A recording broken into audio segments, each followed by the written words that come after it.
Would the backbenchers listen to leadership?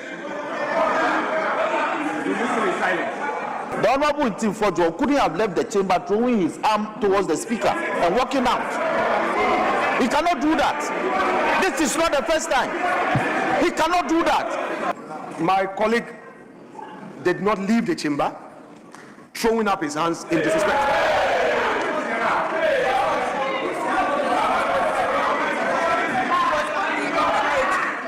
Well, mami mo bi biara kwa abakwan sonko so embra bright Ghana update so Afenyo Markin akwa ko dinkumu bo parliament a chese NDC MPs a omo parliament wono etu omanu gunu so a enya asem ketu akwenti mesrew se obegye brani akotie nkoma Afenyo Markin ekodi wo parliament a chese e man ho koye ahia NDC MPs a omo parliament wo tu omanu gus nso a e man fereye yeba yebeto aso. That from the minister's own submissions he made in respect of the policy direction accompanying this bill or underpinning this bill is a complete departure from. Honorable member, we have already debated second reading, so kindly resume your seat. Please resume your seat. Kindly resume your seats. Honorable members, the chair should not be taken for granted. Certain things are very annoying. So if I keep on admonishing you, you take the admonishing.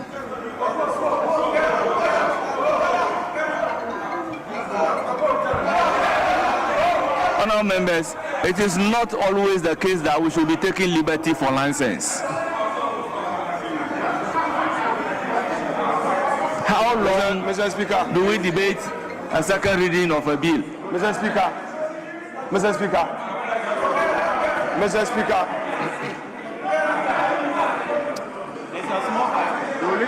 would the backbenchers listen to leadership?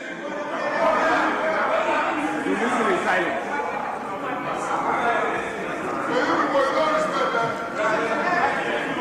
There is minority leader.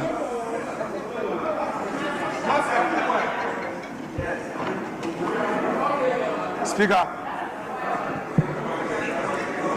there is a reason why you are called father, and you are a father once you resume that chair. So, Mr. Speaker,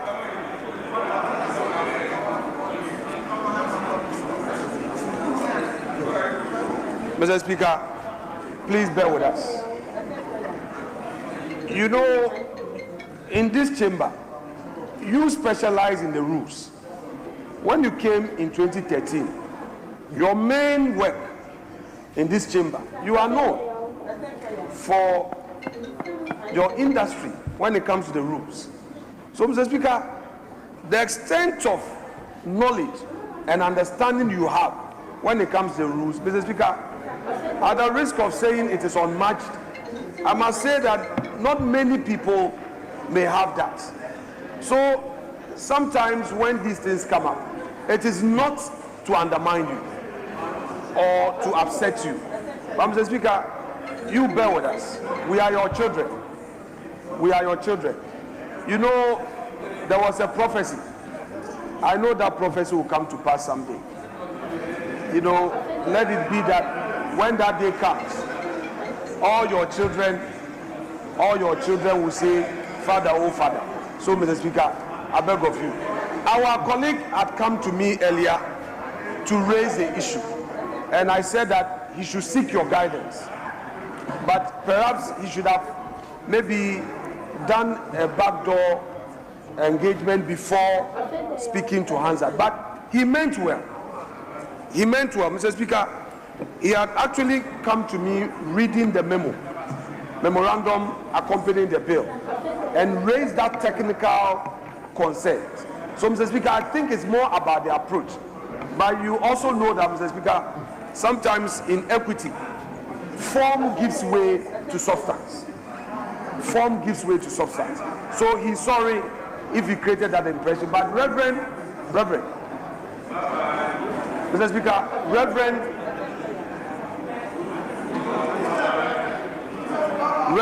will never, Mr. Speaker, Reverend will never disrespect you. He will never do that. So please, Mr. Speaker, I don't know how the chamber was created. When you are sitting here and people speak, you hear. So when I heard it, advisedly, I said you can come and seek my guidance outside. Because when you debate the principle accompanying a bill, a second reading, and the bill has passed that stage to a consideration stage, you don't raise any issue about the principle. It is not done. I would have taken it lightly if it is a backbencher. But he's a senior man of the house. So advisedly, when I'm telling you, come and engage me outside, you would have taken a cue. And I even went further to say that if what you are going to raise is a matter that ought to have been considered as second reading, then I don't urge you to raise it. Where on earth, in which democracy, will you pass through a second reading stage of a bill, yet there will be a guidance seeking on the principles accompanying the bill? Honourable members, let's all do the right thing and let's take a cue where we are supposed to take a cue. For me, I can be undermined, but posterity will be the judge. Yes. Let me hear you, Majority Chief Whip.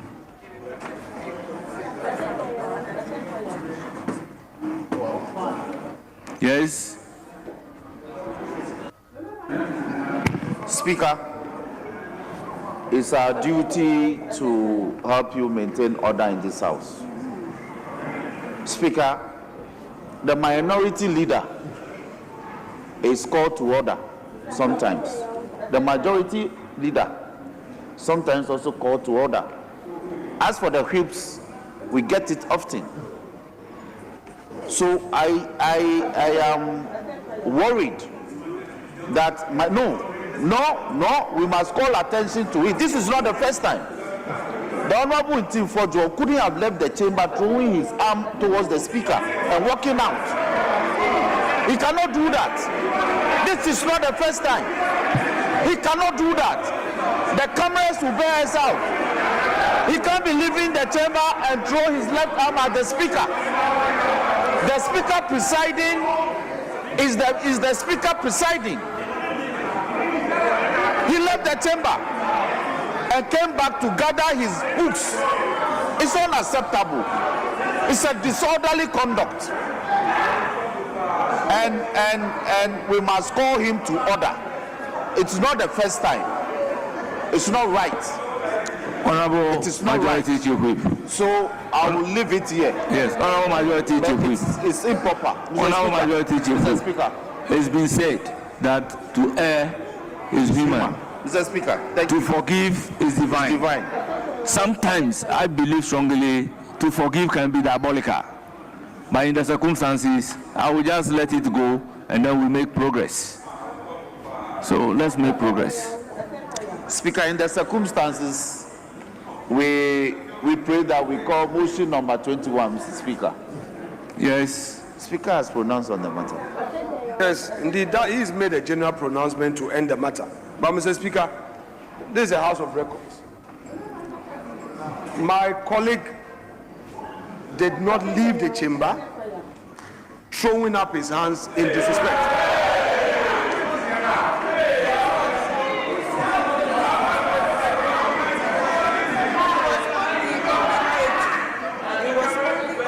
Honorable Minority Leader, I beg you, don't go there for us to ask that the video be shown. So Mr. please, Speaker, let me finish. let's end it. Mr. Speaker, let me finish. Let's end it here. Mr. Speaker, let me finish. You spoken. You have spoken. You always call on others to listen to you in silence. You spoken. Mr. Speaker, the colleague left and engaged the chair of the Security and Intelligence Committee.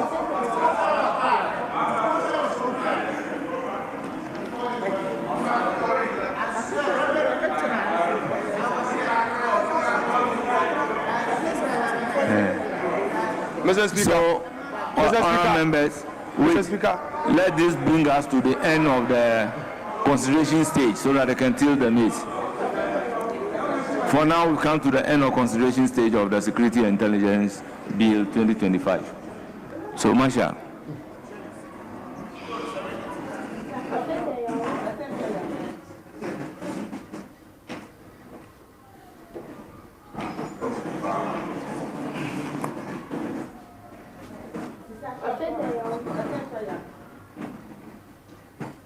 Speaker, caucus is moving this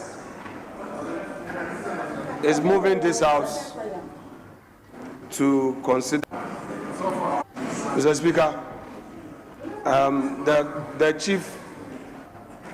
chief whip of the majority caucus is moving this house to consider the motion number 21. I must draw his attention to the absence of the Attorney General as well as his deputy. This is a new legislation that deals with professional legal education. Mr. Speaker, the minister or his deputy should be here. I would therefore humbly pray that we suspend proceedings on this, look at other items that we had agreed upon at conclave and deal with them whilst he makes the effort to call either the Attorney General or his able deputy to come in here. Because, Mr. Speaker, he must give direction when it comes to the principles and the policy rationale on this bill. In his absence, we cannot make any serious progress on this, Mr. Speaker. And we all know that the practice has always been that when such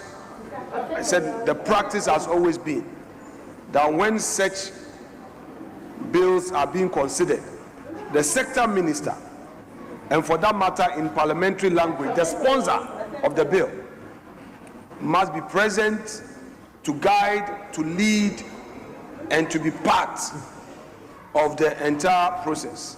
Mr. Speaker, I rest my case.